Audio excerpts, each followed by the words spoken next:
Okay, how are you doing? I'm doing good. How about you? I'm doing good. Thank you so much for taking the time out your schedule to talk to me.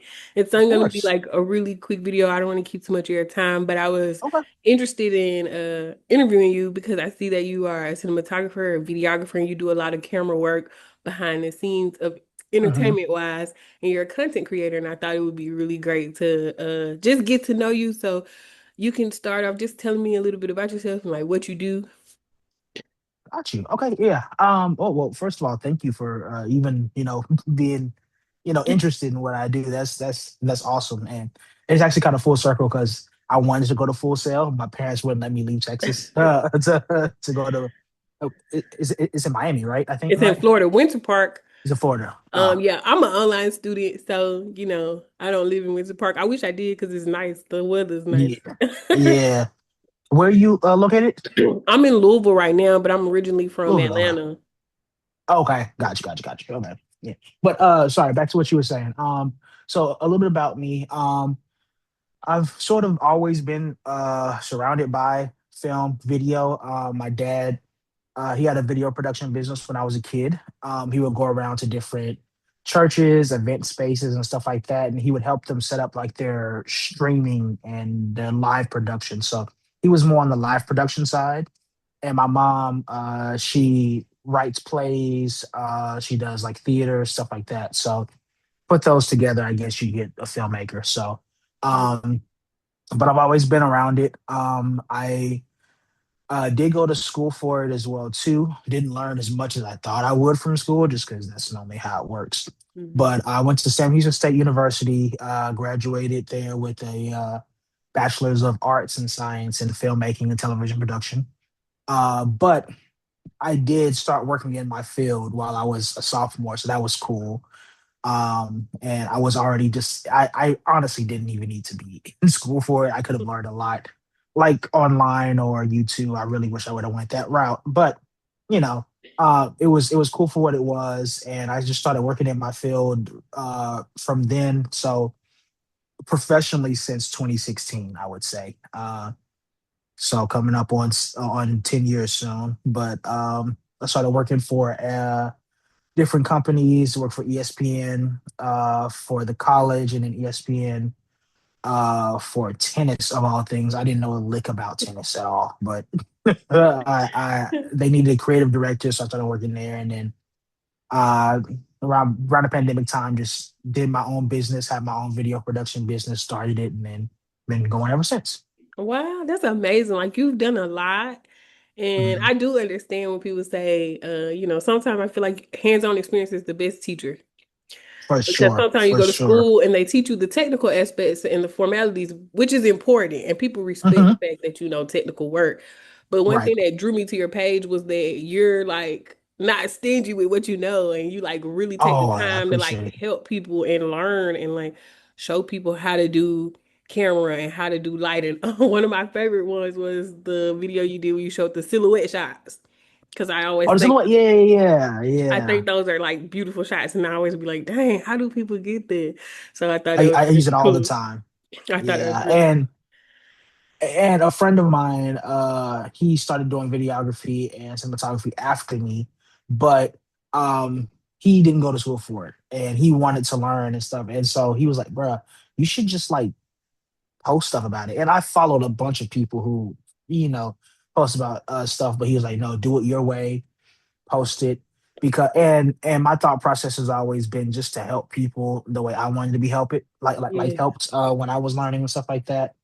So just teaching people, because again, I don't like gatekeeping. There's yeah, too much work out here for everybody, especially depending on like where you are as well too. So I never want to absolutely. just gatekeep information, 'cause that's whack.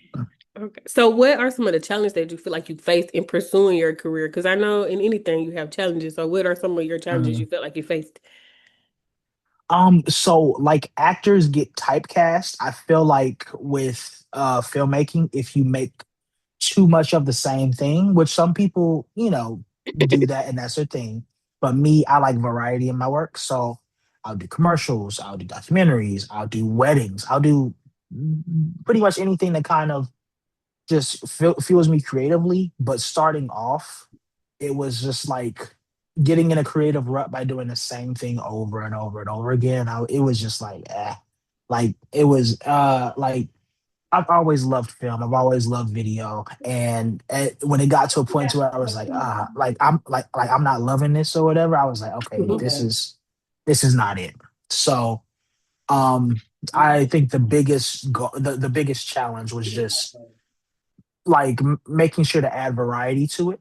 I think, and trying out new different things, even things that you don't even think that you'll like. I was never really into like the fashion world and stuff, but I did do a fashion shoot. I was like, oh my gosh, I love it. So now I have clients as well too, to where like it's fashion. I don't know a lick about putting outfits together. I'm a joggers and t-shirt type of guy myself, but Right. just Nothing just wrong with that. knowing, Nothing wrong with yeah, that. but being around these people who are so passionate about their art and what they do, I'm able to help translate that into that. So just, I think to answer your question fully in a concise way, it would just be making like finding variety and making sure not to get stuck in one lane of video.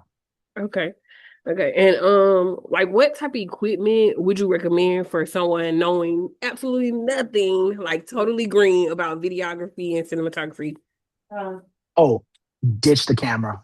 Ditch the camera. Lighting, audio, tripod. Those three things I think will push your videography, cinematography, filmmaking so much farther than just trying to go after like a Red or an Ari Alexa and stuff like that. That people say it all the time. Gear is important, but it's not the end all be all. I think what has changed and what has progressed my skill set so much has been my lighting, my audio, but mainly my lighting. My lighting, the past couple of years, I've really been trying to hone in on making sure my lighting is how I want it to look and making sure it's nice and stuff like that. So I would say for newer people, look at Amaran. Look at which is like an offshoot. It's a sister company or the little brother company of Aperture Lights. I Mhm. own Aperture and Amaran Lights just because they work so well together. This is not an ad, I promise. So But would you I bought, recommend like not to cut you off, but would you recommend yeah, like for yeah. people who have like a iPhone or who probably can't shoot with a camera? Because I have a camera Hmm. and I have a Sony 6400. It's just Like 400. Yeah, yeah, yep. I have one of those. So, but for I've had that people before. who, and that, thank goodness for my school because they gave me the camera. But Exactly. for people who can't, like, because it gets expensive, bigger Hmm. equipment gets crazy expensive. So for people who can, they just have Hmm. an iPhone. Do you suggest just playing with your iPhone and playing with lighting and all of that type of Yeah. stuff, different elements? Yeah, a lot of my clients for a lot of commercial work as well too, and some of their reels, they are going back to iPhone footage. They want iPhone footage. Now, I will say the iPhone camera app is garbage. It doesn't give you the control that you need. Use the Black Magic app. It's free. You can change your ISO, white balance, all that good stuff. You can lock your exposure. It's free. That's my tip I tell everybody. If you're going to use your iPhone, download the Black Magic app. It Hmm. gives you all of the camera things that you would use in a regular camera Hmm. in your phone.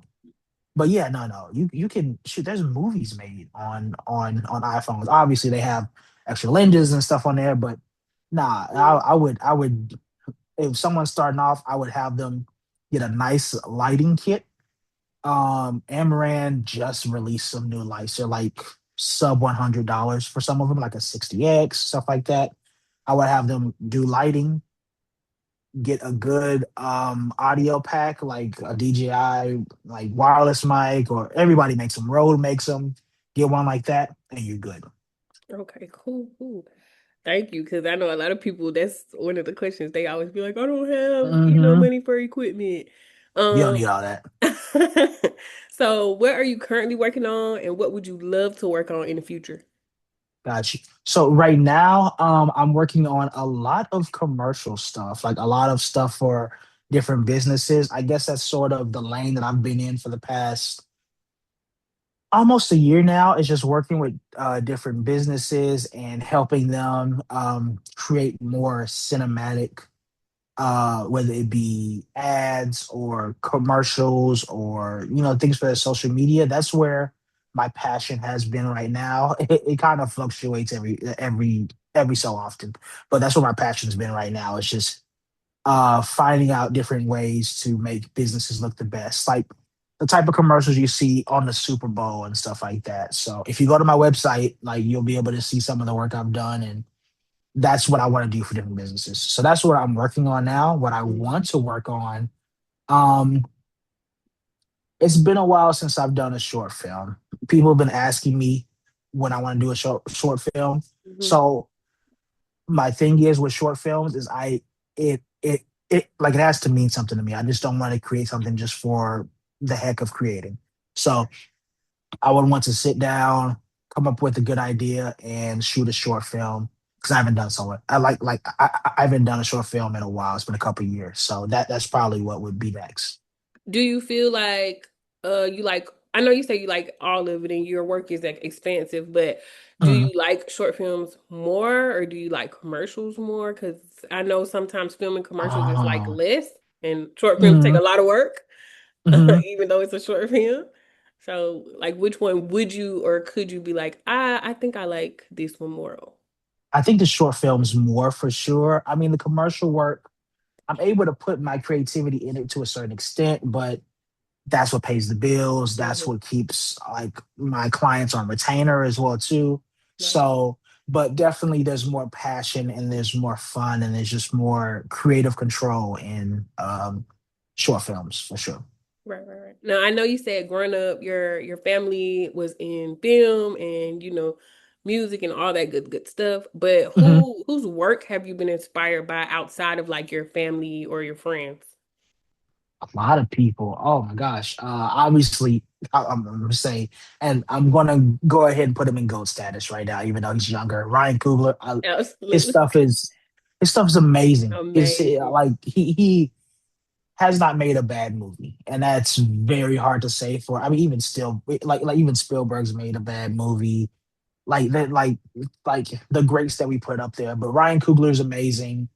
Um, uh, obviously you got your Spielbergs and stuff like that, but just that really inspired me. Wes Anderson, I love his work as well Mhm. too. It's just so different. Um, Guillermo del Toro does good work, even though it's not my style. The fact that he's so good at what he does inspires me. It's weird, it No, I inspires get me. it. I totally get it So, because it's good to watch people or watch things that you don't normally watch. Like I remember, mhm, there was this acting coach and she was like, watch movies that you wouldn't necessarily gravitate to. And it made so much that's good. sense because when you actually watch it, it gives you a different perspective on the movie and the person who made Hmm. it. And I'm like one of those people who love to watch like the commentary. I like to watch the Oh, movie for sure. with the commentary on. It drives my mama Hmm. insane, but she's like, My parents the exact same way. The first yeah, time the first movie I ever did that with was the original Spider-Man movie, the Sam Raimi one. And I mm-hmm, remember my parents, because we had a little DVD player in the car, my mom's Ford Explorer or whatever it was. And she was like, "Why are you watching the movie and other people are talking? This isn't the movie." I'm like, "Mom, right, they're telling me how he like everything. swung on here. They're they're saying where they placed the light." So ever since I was a kid, like commentary has been it. So I Yes. feel you there. I think that's why I like Sinners so much because Ryan Coogler sat and explained like the film and the lighting and all of that. And And one directors of my don't normally do that. Right. And one of my favorite movies to watch is Coming to America. And Hmm. I watched the one with the commentary. So John Landis directed the Hmm. film and he just talked Hmm. about like how they shot certain things. And I think Ruth Carter was the costume director and she was saying how she Yeah. had to get certain fabrics that would show up on camera with the lighting. And I just feel like that's so cool. I So mean, much work that goes I'm a into it. nerd when it comes to that, but I Hmm. love Same it. I here. love it. That's I thought that awesome. was, Yeah. yeah, that was super awesome. So what is your favorite equipment and why? Oh, favorite equipment would have to be. Ooh, it's gonna fall in lighting. I swear this is not an ad. I've been on a journey for the past couple of years trying to find the best lighting or the best lighting that'll work for me. And I've just happened to fall in love with Aperture and Amaran. And I've done so much extensive research. I went to trade shows, I went to conferences, I was talking with the engineers who make it and stuff like that.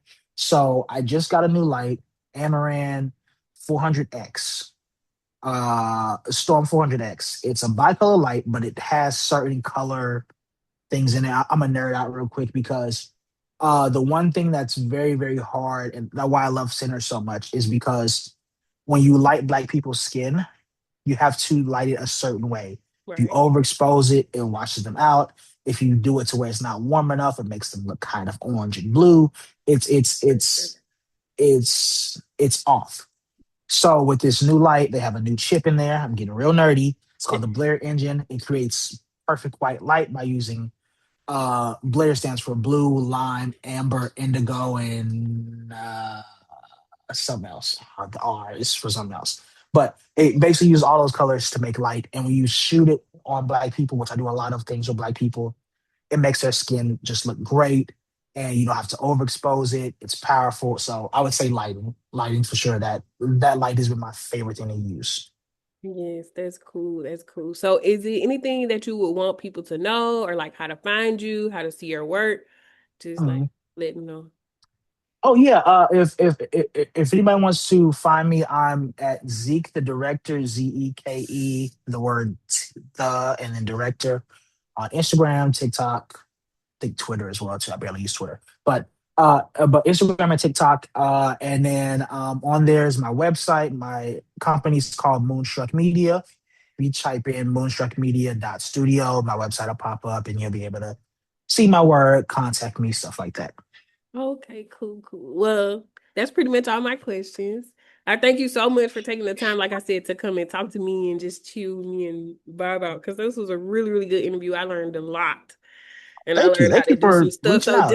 just in case I choose to go into videography, I know a little thing or Uh, two, and I could reach out to you. So I appreciate you. Thank you so much, and I hope you have a good afternoon Gotcha. You as well. You as well. And then you say you follow me on on Instagram. I'm gonna Instagram. make sure to follow Yeah, you back so I can make yeah. sure to My journalism page is SMB underscore SMB SM SMB yes, SMB underscore media media. Got you. M with a Yeah. three DIA. Got you. I just And followed I'll you let back. you when I write the article, also if you have a picture that you would want as your feature picture, a specific one, just shoot it to me. You can shoot it to Okay. me via text, it's fine. And once I do the article, I'll send you the link before I post it so you could just read it and see if you like it. And you can check out my Okay. other works too. It's all on my page. So if you want to like check out my stories and just check out my work, I really would appreciate it. And thank you so Definitely will much. do. Thank you so much. Definitely. Have a good All right. afternoon. All right. Thank you. You too. You have a good one.